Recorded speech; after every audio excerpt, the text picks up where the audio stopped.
नमस्कार, राम राम, जय श्री राम, जय श्री राधे कृष्णा। आप सबका बहुत बहुत स्वागत है, बहुत बहुत अभिनंदन है।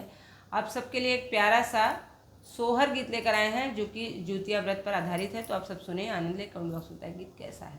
कहाँ से आई है मलिनिया, कहाँ आई ग्वालिन, कहाँ साई ग्वालिनी हो बहिनी, कहाँ से आई है रनियवा जूतिया मैया के पूजई, जूतिया मैया का पूजई हो बहिनी,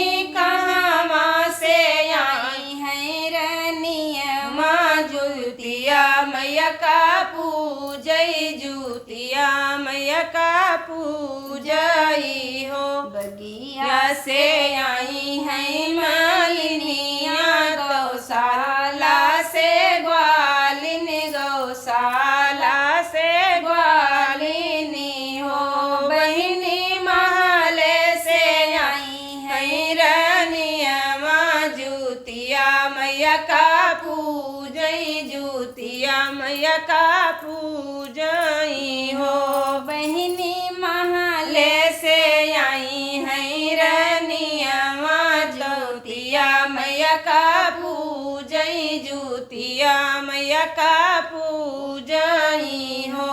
काउलई के आवती मलिनिया, काउलई के ग्वालिन, तो काउलई के ग्वालिनी हो बहिनी, काउलई के आवती रनियवा जूतिया मैया का पूजई, जूतिया मैया का पूजई हो बहिनी, काउलई के आवती रनियवा जूतिया मैया का पूजई, जूतिया मैया का पूजई हो। फूल लैके आवती मलिनिया, दहिऊ लैके ग्वालिन, दहिऊ लैके ग्वालिनी हो बहिनी, ललन के आवती रनियवा जूतिया मैया का